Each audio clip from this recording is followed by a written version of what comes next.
السلام عليكم ورحمة الله وبركاته. بسم الله الرحمن الرحيم.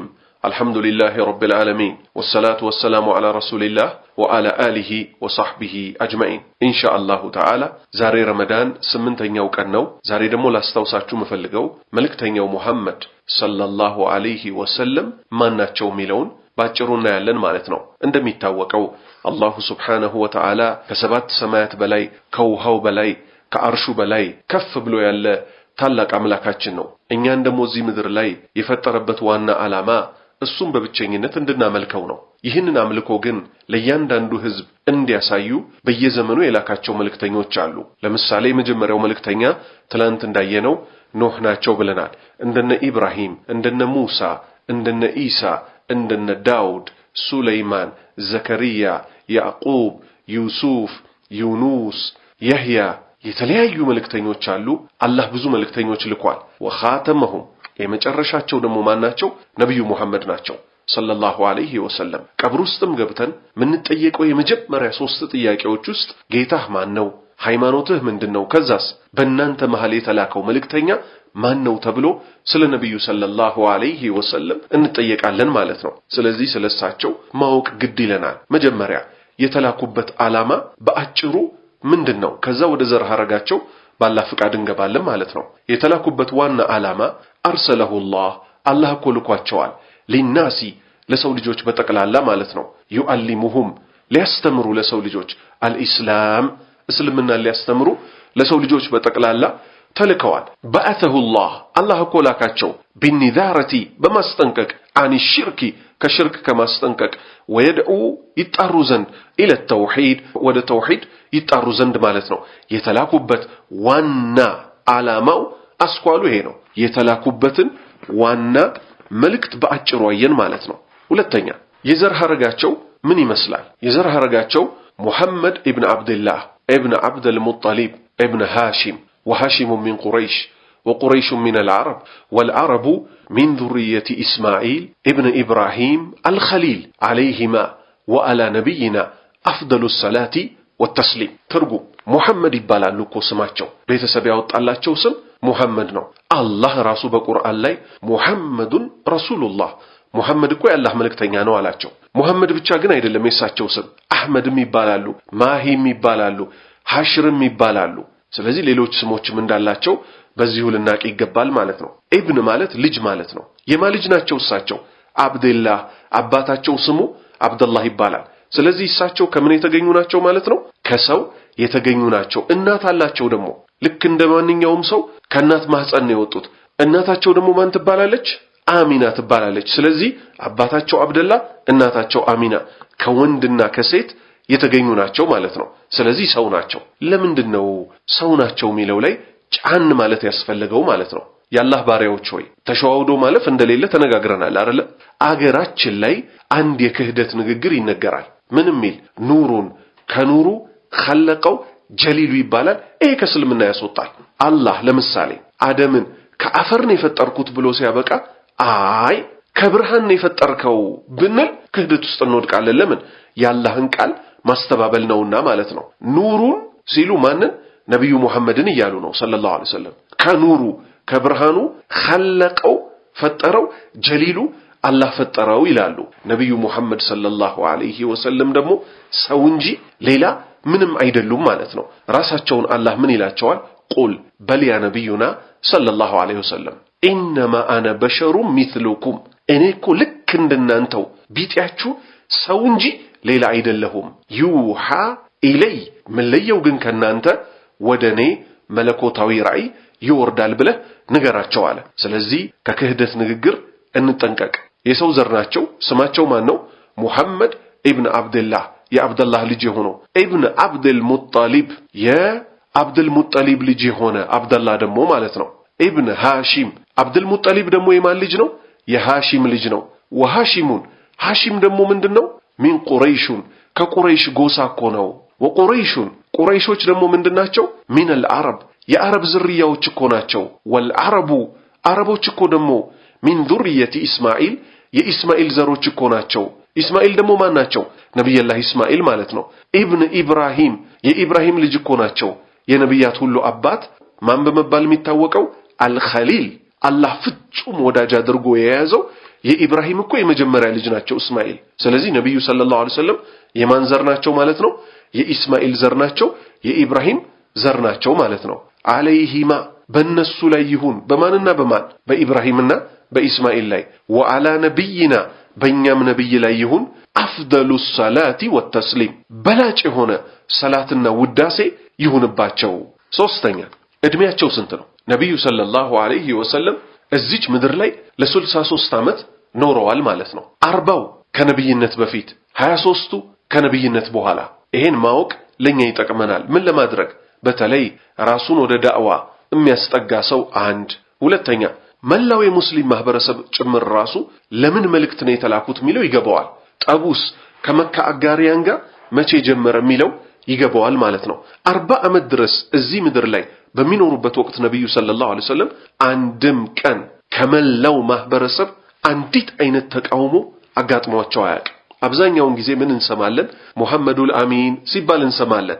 ቤተሰብ ያወጣላቸው ሙሐመድ የሚለውን ስም እንጂ አሚን የሚለውን አላወጣላቸውም። አሚን ማለት ታማኝ ማለት ነው። ታማኝ የሚለውን ቅጽያ የሰጧቸው እነማን ናቸው? የመካ አጋሪያን በመባል የሚታወቁት ሙሐመድ እኮ ታማኝ ነው፣ ስለዚህ ሙሐመዱል አሚን ብለነዋል አሉ። ልብ በሉ። ከዛ ልክ 40 ዓመት ሞልቷቸው አላህ ነብይ ሲያደርጋቸው ጠብ ተፈጠረ። ምን አይነት ጠብ? ተራራ ላይ ወጡ፣ ተጣሩ፣ ሰው ሁሉ ተሰበሰበ። ምን አሉ? ከዚህ ተራራ ጀርባ ጠላት አለ ብላችሁ ታምኑኛላችሁን አሉ። ካንተ ውሸት ፈጽሞ አናቅም የሚል መልስ ሰጧቸው ለሷቸው። ልብ በሉ። እስከዚች ቅጽበት ድረስ ምን አላየንም ማለት ነው? እሳቸውን የሚቃወም አንድም አካል አላየንም። ከዛ እሳቸው ምን አሉ? ከአላህ ተልክ ያለው አሳማሚ የሆነውን ቀን ስለ ቂያማ ላስጠነቅቃችሁ ነው፣ ላኢላሃ ኢላላህ በሉ ነጻ ትወጣላችሁ ሲሉ የዛችኑ ቀን ተቃውሞ ጀመረ። መቼ? እዛው ቦታ ላይ አቡ ለሀብ የተባለው አጎታቸው ምን አደረገ? አሊሃዛ ጀማዕተና ለዚህ ነው የሰበሰብከን አላቸው። ተበለክ እልም ያርገህ አላቸው። ልብ በሉ። ቁሉ ላኢላሃ ኢላላህ ቱፍሊሁ ላኢላሃ ኢላላህ በሉ ነጻ ትወጣላችሁ ነበር ያሉት እሳቸው። አጎታቸው ምን አላቸው? ሱብሃንአላህ። ቆይ ምን እንዳላቸው እመጣለሁ። አንዲት ነገር ልጠቁማችሁ። አባታቸው የሞተው እሳቸው ገና ተረግዘው ነው። አንድ በሉ። እናታቸው የሞተችው እሳቸው የ6 ዓመት ልጅ እያሉ ነው። ከአጎት ምን ይጠበቃል? ወንድሞቼ እናንተው ንገሩኝ። የሙት ወንድምህ ልጅ መጥፎ ሰው እንኳን ቢሆን ትንከባከበዋለህ አትንከባከበው? ትከላከልለታለህ አትከላከልለትም? ነገር ግን አቡ ለሃብ አላህ የረገመው እርጉም ነውና አይደለም እሳቸውን ሊደግፍ እሳቸው ሕያው ወደሚያደርገው የጀነት መንገድ ይጠቁሙታል። እሱ ምን አለ? እልም ያርገህ አላቸው። ከዚህ ምን ያዝነው ወንድሞቼ? እኚህ ውድ ሰው ጠላት የበዛባቸው የተውሂድን አርዕስት ስላነሱ ነው። ሌላ አርዕስት ስለተናገሩ አይደለም። ማንኛውም ወደ እስልምና አስተምሮት እጣራለሁ አስተምራለሁ ሚል ዑለማ ነኝ ያለ፣ ሙፍቲ ነኝ የተባለ፣ ዶክተር ነህ የተባለ፣ ሸህ ነህ፣ ኡስታዝ ነህ ምን ማድረግ ይጠበቅበታል? የነብዩ ሰለላሁ ዐለይሂ ወሰለም ፈለግ ይዞ ዳዕዋ ሊያደርግ ይገባዋል። ስለምን ዳዕዋ ያደርግ? ወሳኙ አርዕስት እሱ ከተስተካከለ ሌሎች ነገሮች ሁሉ ሚስተካከሉበትን የተውሂድ አርዕስት አንስቶ ሊናገር ይገባዋል ማለት ነው። ስለዚህ ጠላትነት ራሱ የመጣው መቼ ነው? እሳቸው በተውሂድ አርዕስት ከተላኩ በኋላ ነው ማለት ነው። አራተኛ ነጥብ፣ ልጆቻቸው 7 ናቸው። 3ቱ ወንድ ናቸው፣ 4ቱ ሴቶች ናቸው። ወንዶቹ ቃሲም የመጀመሪያ ልጃቸው ነው። በሱም ነው ቅጽል ስም ያላቸው አበል ቃሲም በመባል ይታወቃሉ። ልክ የአብደላህ አባት የመርየም አባት ተብሎ በሸሪዓ እንደምንጠራራው የሳቸው ደግሞ ኩንያቸው ምን ይባላል? አበል ቃሲም የቃሲም አባት ይባላሉ። የመጀመሪያ ልጃቸው ማለት ነው። ሁለተኛ ወንድ አብደላህ ይባላል። ሶስተኛ ኢብራሂም ይባላል። እነዚህ ሶስቱ ምንድናቸው? ወንዶች ናቸው። ወደ ሴቶቹ ስንመጣ ዘይነብ፣ ሩቅያ፣ ኡሙ ኩልሱም፣ ፋጢማ ስንት ናቸው? 4 ናቸው። ስለዚህ 4 ሴት 3 ወንድ በአንድ ላይ ስንት? 7 ልጅ። ነብዩ ሰለላሁ ዐለይሂ ወሰለም ታላቁ የትዕግስት አስተማሪያችን ናቸው።